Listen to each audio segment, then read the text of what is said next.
आप देख रहे हैं पाकिस्तानी खबरों और तबसरों पर मुश्तमिल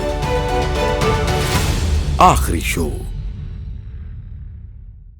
अस्सलाम वालेकुम नाज़रीन, इरफान हाशमी आपको प्रोग्राम आखिरी शो में लंदन से खुशामदीद कहता हूं और अमेरिका से मेरे साथ मौजूद हैं शाहीन सबाई साहब। सर अस्सलाम वालेकुम। जी वालेकुम सलाम Irfan, we are back again and we are trying कि हम रोज प्रोग्राम करें। रोज आजकल नई नई बड़ी बड़ी गरम गरम खबरें आ रही हैं, तो प्रोग्राम भी जरा गरम गरम चलना चाहिए। आज तो कमाल ये हो गया कि नून लीग के फुल बेंच ने बैठकर एक चार्जशीट तैयार की है पाकिस्तान तहरीक इंसाफ के चेयरमैन, और उनकी ये कोशिश थी कि जब ये फुल बेंच उठे फैसला सुना दिया जाए और इमरान खान की गिरफ्तारी हो जाए। और इसका एक छोटा सा नमूना भी उन्होंने देने की कोशिश की एक केस के अंदर बनीकाला में लोगों को के हवाले से कि जनाब वारंट गिरफ्तारी जारी हो गई और बड़ा पैनिक क्रिएट हुआ है इस्लामाबाद में। सर अच्छा, अब एक प्रेस कॉन्फ्रेंस में जो बातें कही है ना, ये शायद तारीख में स्याह हरूफ में लिख देनी चाहिए, यानी ऐसी बातें हुई हैं। मिसाल के तौर पर उन्होंने इल्जाम ये लगाया है खान साहब के ऊपर कि आप बंद कमरों में तो अमेरिका का नाम नहीं लेना, बाहर जाकर कहते हैं अमेरिका ने सब कुछ किया। फिर एक इंटरव्यू भी आया, उस पर भी सर बात करेंगे। फिर आर्मी चीफ की तकर्री और तौसी की बात जो हम कल कर रहे थे, आज उन्होंने उनसे भी सवाल किया गया है कि आप तो पहले तो इस गुनाह में शामिल नहीं थी। आईएसपीआर ने भी कह दिया कि जनाब हमें एक्सटेंशन नहीं चाहिए, तो उस पर उन्होंने कहा कि अब ये गैर जरूरी मामला हो गया। अब सर ये तो तय हो गया कि नून लीग जो है वो तौसी की तरफ नहीं जा रही, कि किसी और तरफ जा रहे हैं। अब मसला ये है कि ये साइफर, इन्हें 2000 मिनरल वाटर्स बॉटल्स जो थी वो नजर आ गई कि गायब हो गई हैं। साइफर था वो नजर नहीं आया कि कहां गायब हुआ, किसने गायब किया। सर $1 मिलियन क्वेश्चन इस वक्त ये है कि ये इमरान खान को जिस तरह दीवार के साथ लगाने की कोशिश और गद्दारी और ये सब जो चीजें इन्होंने एक ट्रेल चला दी है, ये कारगर साबित होगी? आपको कोई फ्रूट नजर आ रहा है इसमें कि ये इसी तरह जाएगी? क्योंकि नताइज कुछ और निकल रहे हैं सड़क के ऊपर, आवाम कुछ और कह रही है। देखिए, इनका सबसे बड़ा प्रॉब्लम ये है कि ये चाहते हैं कि जी बाजवा साहब के जाने से पहले किसी तरह इमरान खान को ये सड़क पे ले आए और गवर्नमेंट जो है ना वो उनके साथ एक आर्म्ड क्लैश कर ले। क्योंकि जिस दिन बाजवा साहब गए ना, उस दिन ये सारा जो महल खड़ा हुआ है इनका, और ये सारा का सारा जो एक मलका एलिजबेथ तो आपके लंदन में तो बेचारी वो फौत हो गई, उनको दफन भी कर दिया गया। हमारे मुल्क में एक नई मलका आलिया पैदा हो गई है, जो अब आप पूरी हुकूमत और पूरी पार्टी और सबको आज लेके वो पूरी अपनी कैबिनेट के साथ बैठी हुई थी, और वो ऐसे ऐसे इशारे दे रही थी कि गिरफ्तार क्यों नहीं हुआ, अभी तक क्यों अंदर है, अभी तक क्यों बाहर है। वो तो ऐसा लग रहा है कि जैसे वो किंगडम उनकी शुरू हो गई है। अभी हालांकि कुछ हुआ नहीं है, मगर ये कि उनके लिहाज से शुरू हो गई है। और शक्ल वकल भी उनकी जरा कुछ अच्छी नजर आ रही थी आज भारत। अच्छा। जाहिर है, देखिए वो फर्क तो पड़ता है ना जनाब, पावर में अगर आदमी आए और पावर में जब तक ना हो तो उससे तो बहुत फर्क पड़ता है। आज जो उन्होंने जल्दी दिखाई है, और वो उनकी कोशिश ये है कि किसी तरह इमरान खान के लोगों के साथ हम लड़ पड़े और डंडे मारे और 2-4 लाशें गिर जाएं और पूरा पाकिस्तान जो है वो खड़ा हो जाए और फिर हम लड़ाई मार कुटाई करें। और वो बाजवा साहब के जाने से पहले उनका ये, क्योंकि बाजवा साहब होंगे तो उनको प्रोटेक्शन भी मिलेगी और सारा कुछ मिलेगा और वो हिम्मत भी रहेगी उनकी बाकायदा। और ये जल्दी जो डेस्परेशन जो है ये इसीलिए बढ़ रही है क्योंकि वो रोज एक एक करके एक एक दिन गुजरता जा रहा है और बाजवा साहब जो है ना वो लेम डक होते जा रहे हैं। जाने का उनका सारा तैयार है और वो लड़ाई नहीं हो रही। इमरान खान साहब लड़ नहीं रहे, और इमरान खान साहब को अब वो पकड़ रहे हैं, पता नहीं किस खाते में पकड़ रहे हैं, कौन सा केस है, कौन सा नहीं है, क्या है। वो कल जमानत भी हो जाएगी, पकड़ेंगे नहीं पकड़ेंगे क्या होगा, लेकिन इन्होंने पूरी अपनी तैयारी कर ली है कि जी हमने लड़ाई करनी है।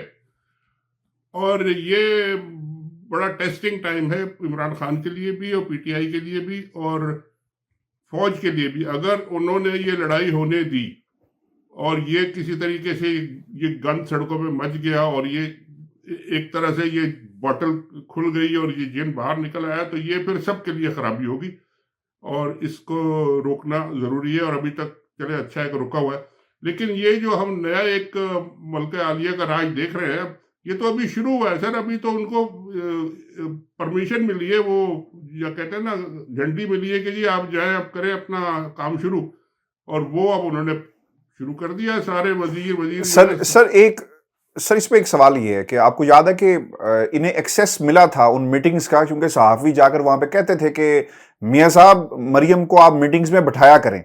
उसका नतीजा ये निकला कि डॉन लीक्स हो गई। तो आपको लगता है कि ये डॉन लीक से भी भयानक नतीजे निकलेंगे, क्योंकि जब आपको एक्सेस मिल जाए और आपके पास इंफॉर्मेशन ऐसी हो जिससे आप जो मर्जी कर सकते हैं, तो फिर ये आपको मालूम नहीं है कि आप क्या नतीजा और क्या गुल खिलाएंगे। डॉन लीक्स का मकसद तो था उस वक्त बाजवा साहब को और इनको कंट्रोल करना, और आर्मी को ह्यूमिलिएट करना, उनकी इंसल्ट करना और उनको दबाना। और यही नवाज शरीफ की हमेशा से पॉलिसी रही है। ये मैंने शायद कल भी कहा था कि अगर नवाज शरीफ ने इनको एक्सटेंशन दे दी तो उनकी सारी कई सालों की मेहनत और कई सालों की सियासत ही डूब जाएगी, क्योंकि वो तो ये कर नहीं सकते। तो इसलिए डॉन लीक्स वाज डिफरेंट। लेकिन अब तो वो ये चाह रहे हैं कि जी आर्मी हमारा एक प्रोटेक्टर पीछे खड़ा रहे और हम डंडे वंडे मार के एक लड़ाई की सिचुएशन क्रिएट कर दें और उसको हम इस्तेमाल करें गवर्नमेंट को पूरी फुल। और वो अभी आर्मी में नहीं हो रहा, आर्मी में भी नहीं होगा और पीटीआई में और पॉलिटिकल उसमें भी शायद नहीं होगा और ना होना चाहिए। मगर इनकी पूरी कोशिश है और ये डेस्परेशन आप देखेंगे कि रोज बढ़ेगी। और जितने दिन ये गुजरते जाएंगे, अब अक्टूबर शुरू हो गया है, हमारे दोस्त का मैं फिर नाम लूंगा कि उन्होंने कल कहा था कि जी 12 अक्टूबर की डेट है। अब 12 अक्टूबर बड़ी खतरनाक डेट है, आपको याद होगा 12 अक्टूबर को पहले भी एक कोई गड़बड़ हुई थी पिछले जमाने में। तो वो उन्होंने कहा नया नाम जो है 12 अक्टूबर को आ जाएगा, और जिस दिन वो नाम आ गया और सबको पता चल जाएगा, तो फिर ये मामला एकदम धड़ाम से नीचे ऐसा गिरना शुरू होगा कि फिर ये भागना शुरू होंगे सब। अभी भी सुना ये है कि पीडीएम में आपस में पीपीपी और उनकी लड़ाई बड़ाई शुरू हो गई है कि जी क्या हो रहा है, क्यों हो रहा है, कैसे हो रहा है। और जिस दिन ये सर से छतरी हट गई, और ये छतरी सिर्फ जनरल बाजवा साहब की और एक आध दो उनके लोग हैं उनकी है, वो जिस दिन हट गई तो ये मामला फिर इनका धड़ाम हो जाएगा। अच्छा, ये जो आपने बात की ना प्रोटेक्टर की, the ultimate guardian, the angel, जो भी आप नाम थे, एक बात उन्होंने इसी प्रेस कॉन्फ्रेंस में कही और किसी ने उनसे सवाल भी किया था कि ये ऑडियोज किसने रिलीज की हैं, हैकर। उन्होंने कहा हैकर शैकर कोई नहीं होता भाई, ये हैकर उकर कोई नहीं, इमरान खान का जो कोच है ना ये सब कुछ कर रहा है। अच्छा, अब ये कोच जो है सर, ये मरीम नवाज का भी कोई कोच है? क्योंकि उधर भी ऑडियो जो है वो रिलीज हुई हैं, वो तो बड़े सज धज के साथ फुल बेंच ने दिखाया भी कि देखें ऑडियो है, वहां पे भी डंडी मारी। तो ये कोच कौन है? इमरान खान का कोच जो है वो जाहिर सी बात है फैज अमीर साहब की तरफ इशारा था, और फिर ये सवाल इनसे भी किया जा सकता है कि तुम्हारी भी तो ऑडियोज आ रही हैं, तो तुम्हारा जो तुम इस्तेमाल कर रही हो। इरफान साहब, साफ साफ बात यह है कि अभी थोड़ी देर पहले मैंने कहा कि जी इनका कोच और इनका सरप्रस्त और इनका प्रोटेक्टर इन चीफ और इनका कोच और बॉलिंग कोच और बैटिंग कोच और फील्डिंग कोच सारा एक ही आदमी है, और वो है जनरल बाजवा साहब।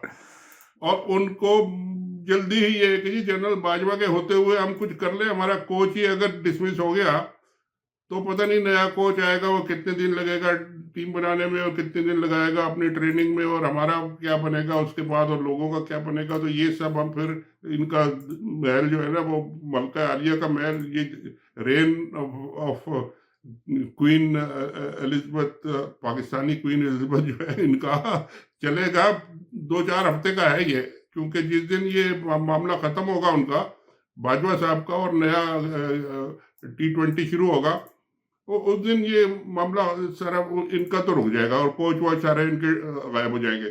तो कोच उनका वही है। और अब पता नहीं इमरान खान साहब का कोच अभी तक कायम है या नहीं, वो तो बहुत दिन पहले ही गायब हो चुके थे, पता नहीं है कि नहीं है, जॉब है या उनकी नहीं है, वो तो खुद ही बताएंगे। लेकिन मैंने एक सवाल इमरान खान से पूछने की कोशिश की थी लेकिन अभी तक जवाब नहीं आया, शायद आ जाए तो फिर हम उस पर बात करेंगे कि भाई इनको इतनी जल्दी क्या है आपसे लड़ाई करने की, ये मैंने उनसे पूछा है। हो सकता है कि वो जवाब दे। अब इसमें ना इसमें ना कुछ लोग जो है ना वो ये सवाल भी कर रहे हैं, और आज ये सवाल हुआ भी है।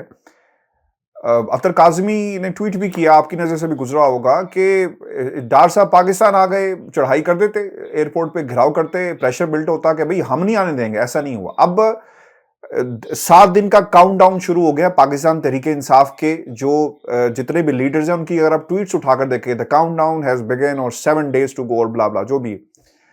सर अगर तारीख फिर भी ना आई, अवाम ये जो आपको लगता है गैप क्रिएट होगा और खान साहब देर कर रहे हैं, अभी सड़क पर आने का राइट टाइम है और अगर अब देर कर दी गई, प्रेशर बिल्टअप करना बहुत देर हो जाएगी। Let me explain it as I have understood. हो सकता है आप सही कह रहे हो, लेकिन जैसा मैंने सुना है कि एक उनका ये जो अनाउंसमेंट आया है वो ये आया है कि 6 दिन में हम अनाउंस कर देंगे कि मार्च किस दिन होगा। मार्च 6 दिन के बाद, 6 दिन के बाद नहीं हो रहा मार्च। मार्च की डेट फैसला करेंगे, मार्च की डेट अनाउंस की जाएगी विद इन 6 days। अब वो डेट 15 दिन के बाद होती है तो समझ ले कि जी फिर वो सारा जो ये T20 का जो टाइम है ये तो आखिरी ओवर आ जाएगा, फिर उसमें क्या होगा। तो इसलिए ये क्लेवर मूव है कि जी हम अनाउंस कर देंगे कि जी फलाने दिन होगा, और फलाना दिन 15 दिन बाद भी हो सकता है, 2 हफ्ते बाद भी हो सकता है, और वो हो सकता है उसका टाइम ही ना है। उसके पहले ही अगर बहुत सारी चीजें बदल जाए तो वो कहेंगे जी अब सिचुएशन चेंज हो गई है, let us review the situation, और फिर वो शुरू हो जाएगा काम। तो इसलिए डेट आ जाएगी, लेकिन डेट जरा लंबी आएगी। जी अच्छा, एक इंटरव्यू आज हुआ है और खान साहब ने इस इंटरव्यू में साइफर अब भी मौजूद है, सिक्योरिटी रिस्क की वजह से पब्लिक नहीं किया, ये कुछ उन्होंने बातें कही हैं, क्योंकि सवाल उनसे ये किए गए थे। मारिया मेमन को उन्होंने इंटरव्यू दिया है ARY के ऊपर, और वो क्या कह रही हैं कि सिक्योरिटी ब्रीच है, बड़ी बात है कि वज़ीर-ए-आज़म की गुफ्तगू महफूज नहीं, तो पीछे सर क्या रह जाता है। अच्छा, ये पूरा इंटरव्यू ये बड़ा ही इंपॉर्टेंट इसलिए भी था क्योंकि खान साहब ने जिस तरफ इशारा किया है और जो बातें उन्होंने कही हैं, ये वज़ीर-ए-आज़म पाकिस्तान की बात हम कर रहे हैं, उसके टेलीफोन लाइंस महफूज नहीं हैं, दुश्मन मुल्क क्या बातें सुन रहा होगा, क्या बातें वहां से निकल गई। और अब मरियम जिसके ऊपर सियासत कर रही है ना कि कोई अभी हमें खत नहीं लिखता, पहले कोई आता नहीं था, अब कोई खत नहीं लिखता, अभी खतों पे सियासत हो रही है, और इसलिए नहीं लिखे जा रहे कि उनकी बकौल के शायद कोई कह दे कि जनाब आपके तो खत ही महफूज नहीं है, लीक हो जाते हैं आपकी टेलीफोन कन्वर्सेशंस। और फिर उन्होंने एक और बात कही है कि आर्मी चीफ की तकर्री के ऊपर शायद इमरान खान की कोई ऑडियो लीक भी सामने आ जाए। पार्ट 1 का हम चर्चा सुनते थे, उसी साथ लोग कहते थे कि जनाब पार्ट 2 भी आ रहा है, और फिर अंसार अब्बासी साहब ने, सर ये बड़ा इंपॉर्टेंट है, उस वक्त कहा था कि जो मुझे बताया गया लेट्स प्ले विद इट, और वही ऑडियो के अंदर था। इसका मतलब ये हुआ कि ये ऑडियो कहीं पर मौजूद थी और हैकर शैकर कोई नहीं है, ये पहले से कुछ लोगों के इल्म में था और किया गया। और खान साहब जो जिस तरफ इशारा कर रहे हैं कि इट्स अ सिक्योरिटी रिस्क, ये बिल्कुल सही है कि देखिए आपकी अगर प्राइम मिनिस्टर हाउस में बात हो रही है, चाहे इमरान खान हो, चाहे शहबाज शरीफ हो, या कोई भी हो, और इम्पोर्टेंट लोगों से बात हो रही है, आपके टॉप सीक्रेट क्लियरेंस के लोग जिनके पास है, उनसे आपकी इंटरनल एक डिस्कशन हो रही है, और वो अगर लीक होती है तो ये एक बहुत बड़ा ब्रीच है, सिक्योरिटी ब्रीच तो है, और इसको इन्वेस्टिगेट करना हर सूरत जरूरी है कि जी ये कहाँ से हुआ, क्यों हुआ और कैसे हुआ।